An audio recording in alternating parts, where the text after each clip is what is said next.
Hello, welcome to this video. This is 5-2 and we're talking increasing and decreasing intervals. This is the second video on increasing and decreasing intervals. Alright, we're going to go ahead and finish up this lesson looking at a couple of examples, and here's where our examples are going to slightly get a little bit more complicated, but the basic idea is exactly the same.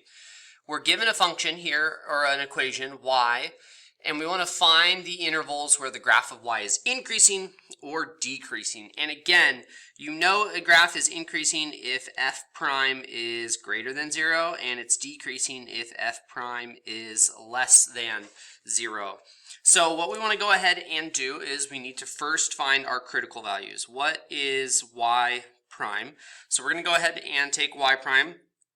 The derivative of the numerator is 1 times the denominator, which is 3x minus 1, times the derivative, minus the derivative of the denominator, which is 3 times the numerator, which we have x plus 3, all over the denominator squared, 3x minus 1 quantity squared. So I'm just going to go ahead and kind of clean up the numerator. We have 3x minus 1 minus 3x minus 9. So it looks like our 3x's are going to cancel, and we get negative 10 over our 3x minus 1 quantity squared. Okay, so looking at this, we're going to identify our critical numbers. We want where is y prime equal to 0, and that's going to be our numerator. So if we look at this, notice negative 10, that's not equal to 0. So here, y prime's never equal to 0. However, I do have a denominator, which is 3x minus 1. Okay, and I can go ahead and set that equal to 0, right? This is where f prime is undefined. These are also going to be critical values. So we get 3x is equal to 1, and we get x is equal to 1/3. 1/3. Okay, so this is going to go on our sign chart. So here's y prime. I'm going to put up 1/3, and I'm going to go ahead and I'm going to test certain values. Best number, in my opinion, is always 0. I'm going to go ahead and plug in 0.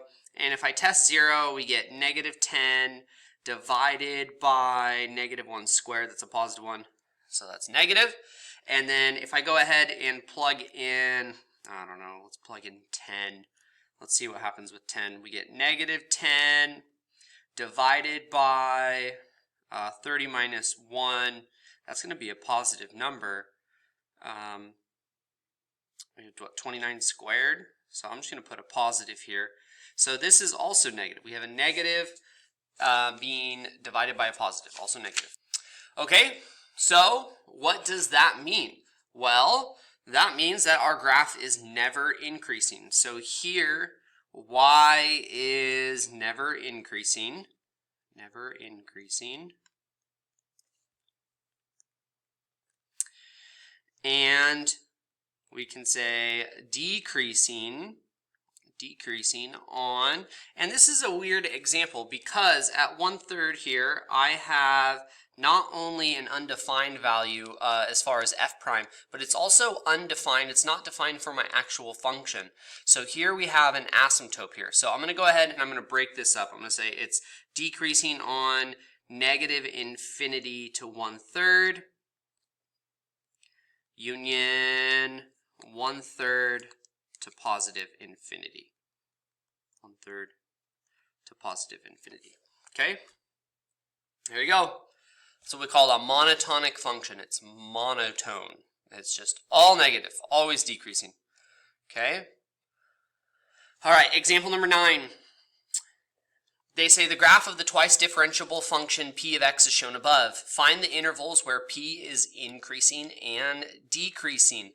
And I'm going to go ahead and I'm going to add a word here. I'm going to add justify.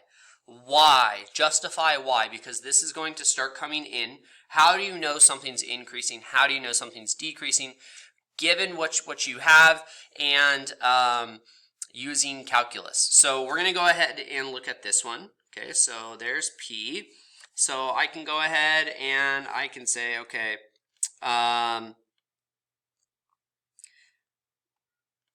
P is increasing on, and I'm looking for where the function's increasing. So it looks like it starts at -2. Note, we're looking at P of x, not P prime. So where does it start increasing? Well, from 2 to 1, okay, union 3 to 6,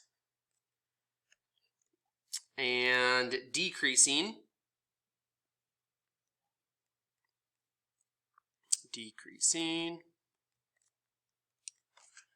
on -infinity to -2. I'll include the -2, union 1 to 3, union 6 to infinity. And I also said justify. So I'm actually going to break this up. I'm going to break it up into two statements. Because P prime is greater than 0, period. And then I'm going to say P is decreasing, and then our justification, because P prime is less than 0. Okay, so there is our justification. All right, let's go ahead and look at the next example. It says B, consider the function h of x where P of x is equal to h prime of x. Find the intervals where h is increasing. So now what they've given us, here's P of x. This is now the same thing as h prime of x. And I want to know, where is h increasing? Well, if h is increasing, that's where h prime is greater than 0. And decreasing, that's where h prime is less than 0. So now I'm looking at the derivative. So they love to do this on the AP exam. They love to use a function in more than one way and define it as different functions. So here P of x is equal to h prime. So here's h prime. So, okay, well, when is h prime positive? Well, it's positive up here, up until -3. Positive up until -3. It's negative from -3 to -1. It's positive from -1 to 1. It's negative from 1 to 5. Negative, that's positive. Negative from 1 to 5. Positive from 5 to 7. Oh my gosh. And then negative on. Wow. Okay, so I can go ahead and say h is increasing on -infinity to -3, union -1 to 1, union 5 to 7. And again, if we're asked to justify this, is because h prime is greater than 0, or h prime of x is greater than 0. All right, and then h is decreasing. It is decreasing on, let's see, that was -3 to -1. And I'm actually going to include your endpoints. Union 1 to 5.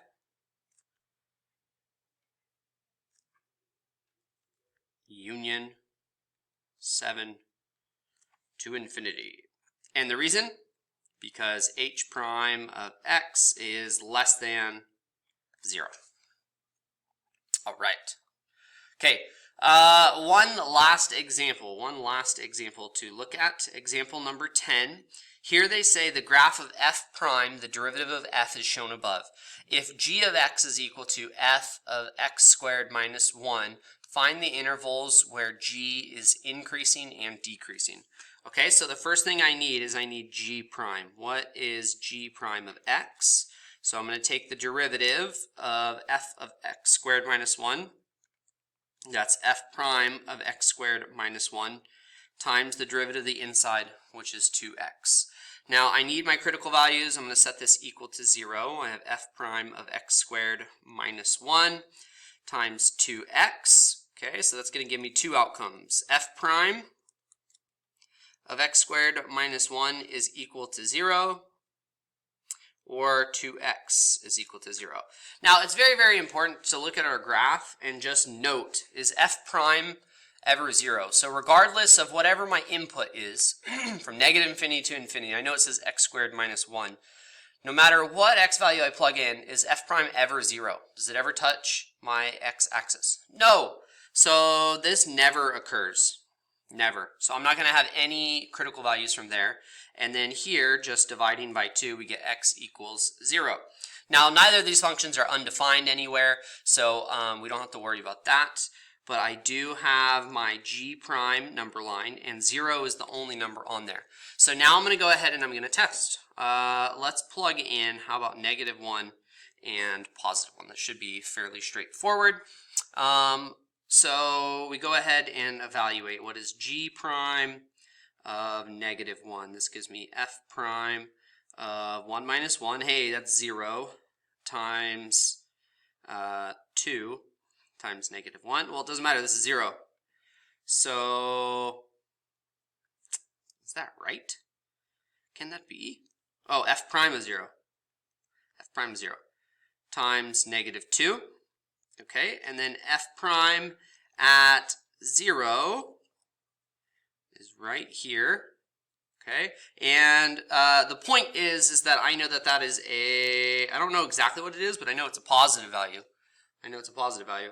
So a positive times a negative gives me a negative. That's negative.